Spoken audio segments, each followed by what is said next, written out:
जय श्री राम भक्तों, जय श्री बालाजी महाराज, जय माता की। कैसे हो आप सब? आशा करते हैं कि आप सब जो हैं सुरक्षित हैं, स्वस्थ हैं और बालाजी महाराज माँ अम्बे की कृपा आपके ऊपर बनी हुई है, यही कामना दिल से करते हैं। तो जैसा कि आप सभी को पता है कि हर रोज़ एक वीडियो आप तक लाने की पूरी कोशिश रहती है और हमारी ये भी कोशिश रहती है कि आप तक जो है ज्ञानवर्धक वीडियो पहुँचाई जाए।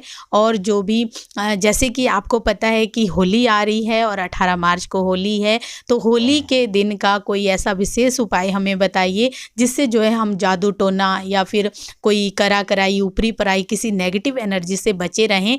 तो अंत तक बने रहें। अगर वीडियो अच्छी लगती है तो लाइक करें, शेयर करें, कमेंट करें और अगर आप हमारे चैनल पे पहली बार हैं तो चैनल को जरूर सब्सक्राइब करें, साथ में बेल आइकन है उसको प्रेस करें ताकि आने वाली हर एक वीडियो की नोटिफिकेशन सबसे पहले आप तक पहुँच जाए। चलिए शुरू करते हैं आज की वीडियो। जय श्री राम जी।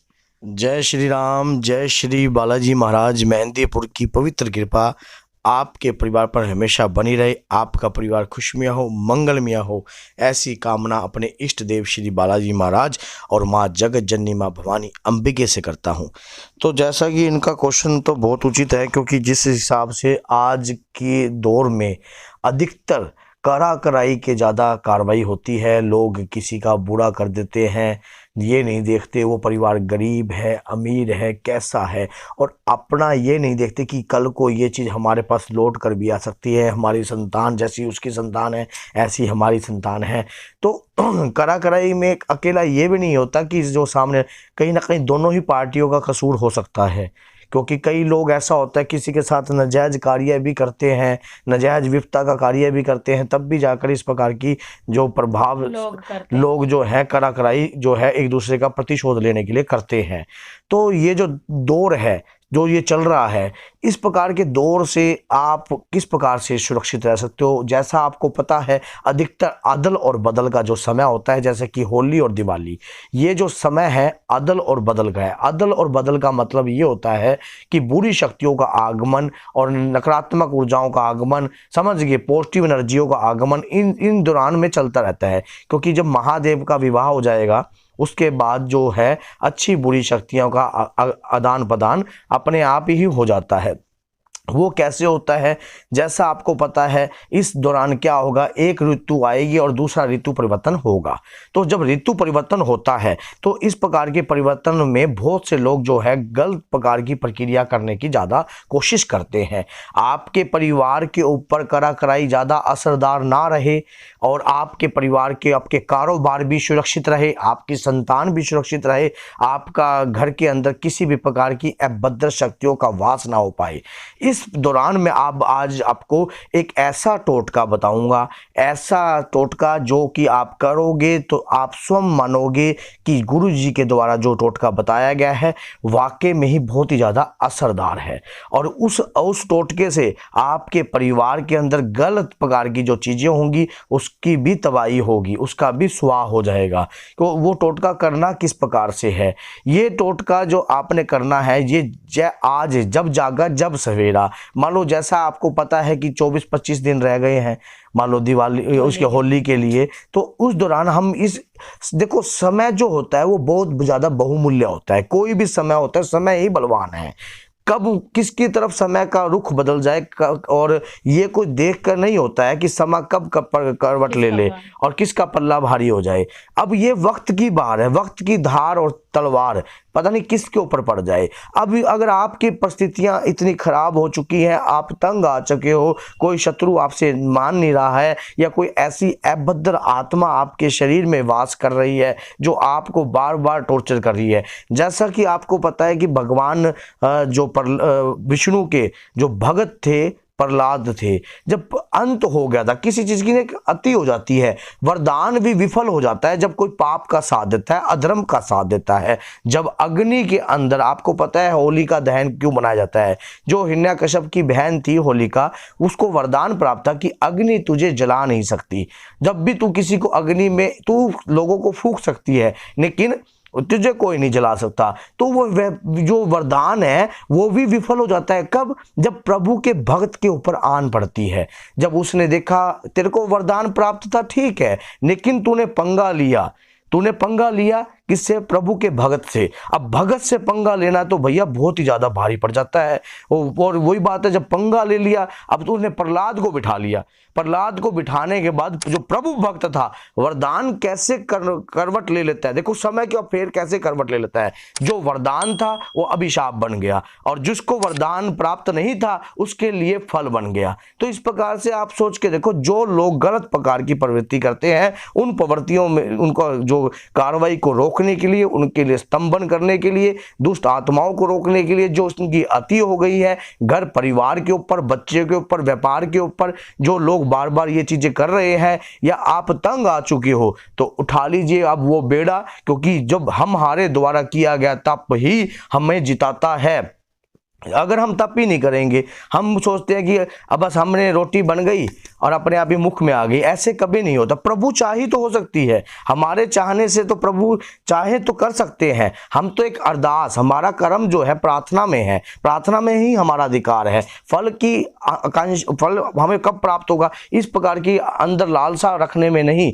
अब क्या करना है आपने करना है लगातार 11 हनुमान चालीसा सुबह और 11 हनुमान चालीसा शाम को। और क्या करना है, इसी हनुमान चालीसा के अंदर आपने अपने ऊपर से 3 लौंग वार कर, जब भी आप हनुमान चालीसा कर रहे हो, मान लो 3 लौंग वार कर आपने ऐसे रख देनी है हनुमान जी के श्री चरणों में। और हनुमान चालीसा का आपने पाठ कर रहे हो, अभी ये खत्म नहीं हुआ, पूरा एंड तक देखना, तभी उसका पूर्ण फल प्राप्त होगा आपको। फिर आपने क्या करना है, जब भी आप मान लो ये कर रहे हो, 11 दिन का संकल्प ले रहे हो तो 11, अगर 21 दिन का ले रहे हो तो 21, जितना भी आपका डिस्टेंस है। जब भी वीडियो देखते हैं या कोई किसी को 3 दिन का दिखता है तो 3 दिन का, तो आपने क्या करना है, ऐसे ही प्रकार से 3 गौशाला, या अगर कोई 3 दिन का करता है तो 3 गौशाला, अगर कोई 11 दिन का करता है तो 11 गौशालाएं।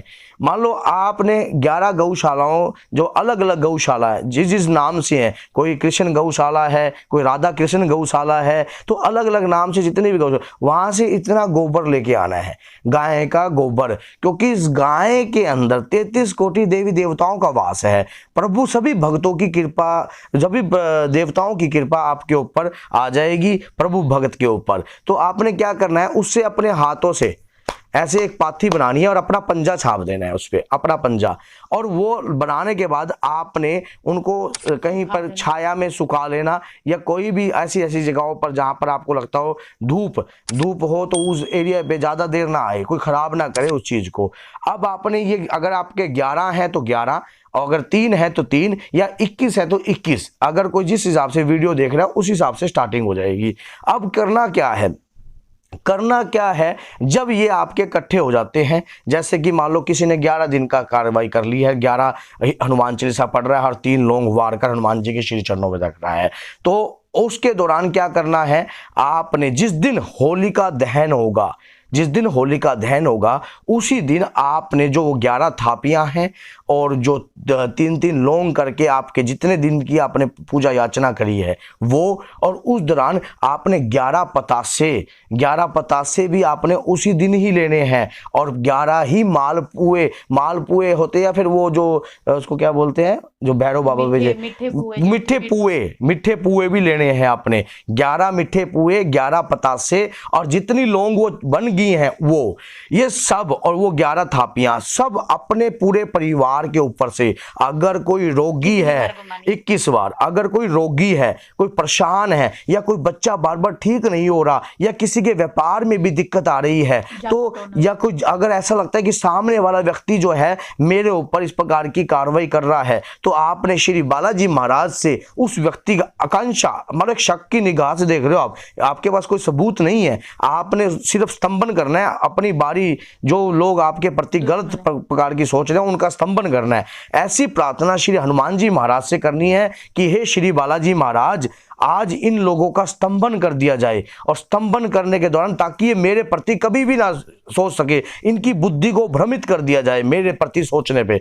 देखो, ताली कभी एक हाथ से नहीं बजती। अगर कोई आदमी किसी के साथ गलत करता है तो दूसरा व्यक्ति भी, ये नहीं है कि क्योंकि कलयुग है कि वो आपको, अगर किसी को आप सुई मांगोगे तो वो आपको, ये नहीं है कि तलवार नहीं मारेगा लौट के, अगर आप फूल फेंकोगे तो फूल ही आएगा। ऐसे हमारे द्वारा भी अगर किसी प्रकार की हम गलती कर देते हैं तो उसकी क्षमा याचना करना हमारा हमारा अधिकार है प्रभु के श्री चरणों में, क्योंकि सबसे बड़ी अदालत जो है वो ही है। तो आपने ये करने के बाद अब जाना है जहां पर गऊ ये जो अपना होलिका दहन है, वहां पर एक दीपक प्रज्वलित करना है, चौमुखा आटे का दीपक प्रज्वलित कर कर कि हे श्री बालाजी महाराज, हे श्री विष्णु भगवान, मेरे से कोई भी व्यक्ति अगर किसी भी प्रकार का मेरे से गलती हो गई हो या किसी भी प्रकार की त्रुटि हो गई हो या मैंने किसी का बुरा करने की सोची हो या कभी अज्ञानतावश भूलवश मेरे द्वारा कभी किसी का बुरा हुआ हो या भी हो, तो हे प्रभु मैं आपके श्री धाम से, आपके श्री चरणों से क्षमा मांगता हूँ।